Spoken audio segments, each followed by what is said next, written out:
Journalist గారు మునీర్ గారు మరి ఒక 6 నెలలు దాదాపుగా క్యాన్సర్ తోని బాధపడి వారు నిన్న మొన్ననే మరి జరిగిపోయినటువంటి విషయం తెలుసుకొని ఇక్కడికి రావడం జరిగింది.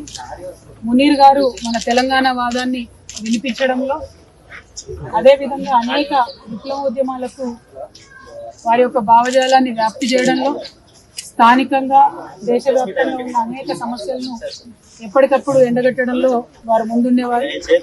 ఏమాత్రం భయం లేకుండా అద్భుతమైనటువంటి నాలెడ్జ్ తోని, వాక్చాతుర్యంతో ఆయన ఎంతో మందిని ప్రభావితం చేయడం జరిగింది. మరి మునీర్ గారి కుటుంబ సభ్యులకు నేను ప్రగాఢంగా నా యొక్క సంతాపాన్ని, సానుభూతిని తెలియజేస్తా ఉన్నాను. వారికి 3 బిడ్డలు ఉన్నారు, ఒక కొడుకున్నాడు. వారందరితో కూడా నేను మాట్లాడడం జరిగింది. వారందరూ కూడా ఒకటే కోరింది, మా నాన్నగారు చేసినటువంటి కాంట్రిబ్యూషన్ ని, తెలంగాణ పట్ల వారు చూపించినటువంటి ప్రేమని ప్రపంచానికి మీరు తెలియజేయండి అని చెప్పి వారు అడగడం జరిగింది. నిజంగా కూడా మునీర్ గారు చాలా కష్టపడ్డారు తెలంగాణ వాదాన్ని పెంపొందించడంలో. వారికి నేను ఘనంగా నివాళులు అర్పిస్తా ఉన్నాను. మరి వారు ఏవైతే విప్లవోద్యమాల గురించి పదే మాట్లాడిందో, ఇవాళ మీరు దేశవ్యాప్తంగా ఉన్న పరిస్థితి చూసుకుంటే భారతీయ జనతా పార్టీ ఆపరేషన్ ప్రగార్ పేరుతోని మరి చేస్తున్నటువంటి దుశ్చర్యలను మనం చూస్తూ ఉన్నాం. మరి మావోయిస్ట్ పార్టీ జనరల్ సెక్రటరీ గారు నంబాల కేశవరావు గారు వారు ఎన్కౌంటర్లో మృతి చెందితే కనీస మానవత్వం చూపించి అంతిమ సంస్కారం కోసం కుటుంబ సభ్యులకు మృతదేహాన్ని ఇచ్చేటటువంటి సంస్కారం కూడా లేనటువంటి పార్టీ భారతీయ జనతా పార్టీ. ఈ వైఖరిని మేము చాలా తీవ్రంగా ఖండిస్తున్నాం.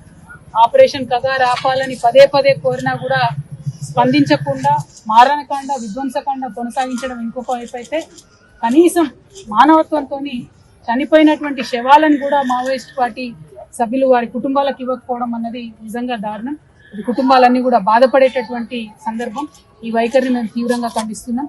అట్లానే మరి మంచిర్యాల జిల్లాలో నిన్నగాక మనం చూసినాం, సరస్వతి నది పుష్కరాలు కాళేశ్వరం దగ్గర జరిగినాయి. ఇదే మంచిర్యాలకు ఎంపీగా ఉన్నటువంటి వంశీ గారు కాంగ్రెస్ పార్టీ యొక్క దళిత వ్యతిరేక వైఖరిని ఎండగడుతూ మరి వారు చెప్పడం జరిగింది, మమ్మల్ని ఇన్వైట్ చేయలేదు సరస్వతి పుష్కరాలకు. నేను బాధపడ్డా.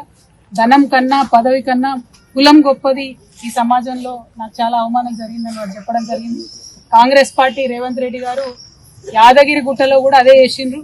రేవంత్ రెడ్డి గారి కుటుంబ సభ్యులంతా కూడా పైన ఆసనాలలో కూర్చొని దళితుడు అయినటువంటి డిప్యూటీ సీఎం బట్టి విక్రమార్క గారిని కింది ఆసనాల్లో కూర్చోబెట్టి అవమానించినటువంటి దారుణమైన సంస్కృతి రేవంత్ రెడ్డి గారిది, కాంగ్రెస్ పార్టీ.